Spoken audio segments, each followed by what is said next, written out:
Hello, everyone. Thank you so much for coming. I'd like to welcome you all to this special event today to celebrate the life of my father, Sherwood Alexander Wilmot. And to kick off the proceedings, I'd like to start by saying a few words about my father and his life. I'd like to share these words with you, and I know you will all have a chance to share your eulogies and your special memories with Sherwood as well. So my father, Sherwood Alexander Wilmot, was born in Johannesburg on the 18th of September 1931, and he died there on the 22nd of May 2021, aged 89 years and 8 months. He was always my daddy, and I loved him very much. I always will. At a very young age, Sherwood went with his mother and his two late sisters, Patricia and Una, to live in Bulawayo in what was then Rhodesia. This was so that my granny Vera could be close to her family there, including my Aunt Jane and Sherwood's much-loved cousin Lorna, who has always been like another sister to him.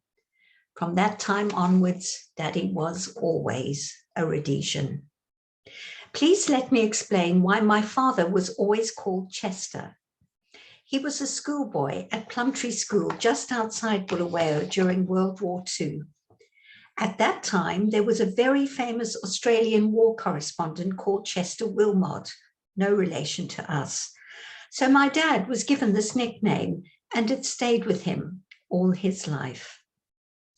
Like his grandfather Aidan and his great-grandfather, the Honourable Count Alexander Wilmot before him, Sherwood read law, his alma mater being the University of Natal, Pietermaritzburg.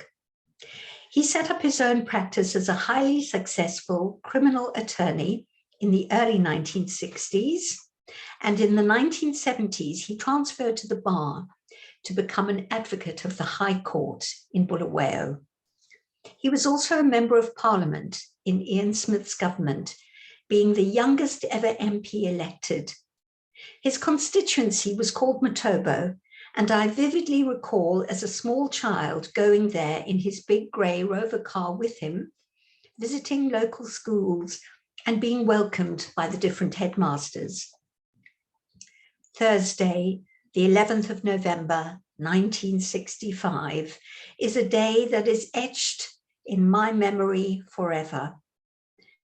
I remember standing in the kitchen where the units were taller than my 6-year-old self, and my parents listening intently to the radio.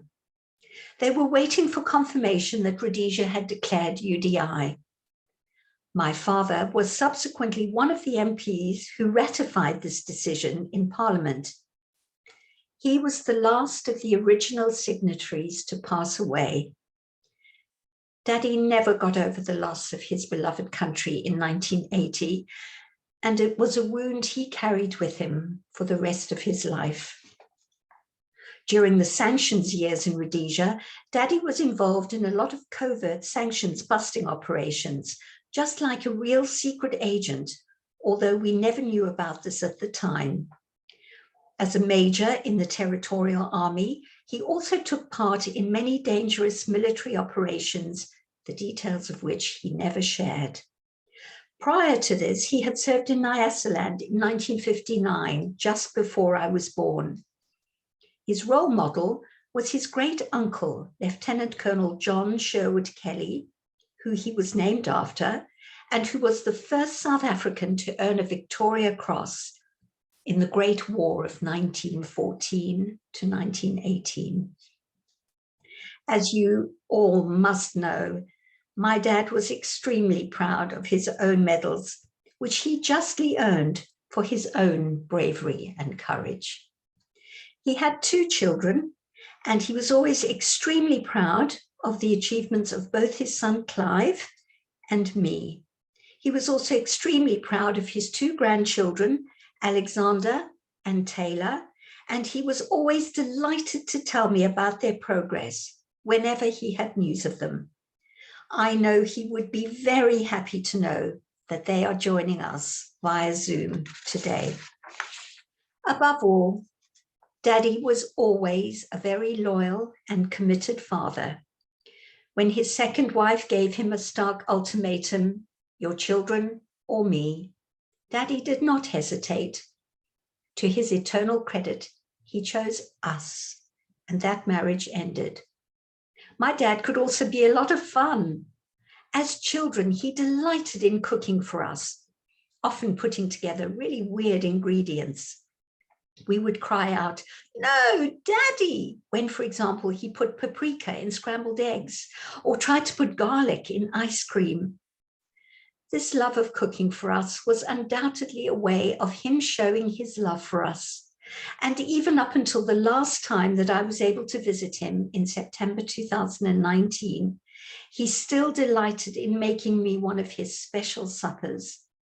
Then, as always, over a glass or two, we would gesels, set the world to rights, and just enjoy each other's company.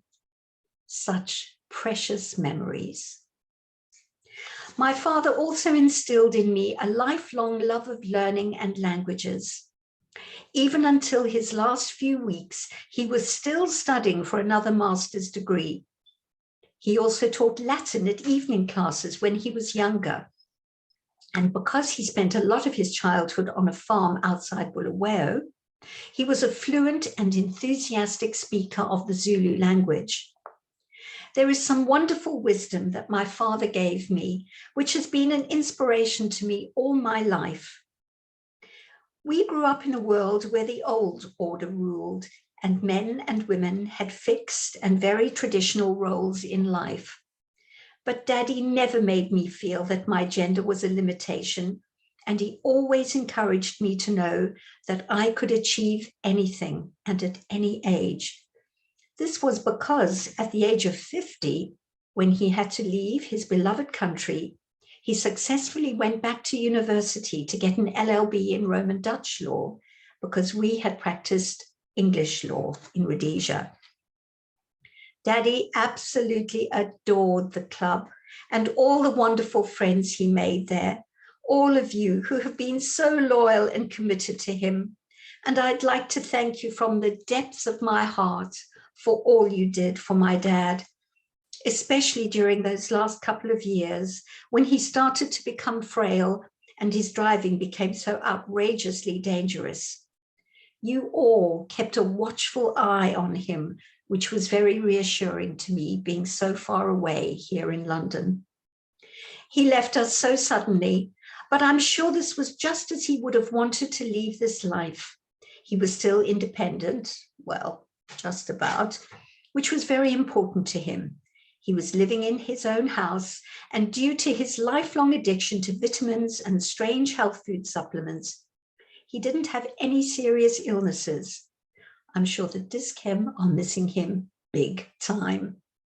It was just that his heart, weakened by surgery 5 years ago, wasn't strong enough to survive COVID. I miss him so, so very much, but I will always have him with me in my heart. I ask you all now to remember him too, and the truly remarkable and interesting man that he was. God bless you, Sherwood, my daddy. Hambagashle. May you rest in peace. Please now raise your glasses and give a toast to Sherwood. To Sherwood.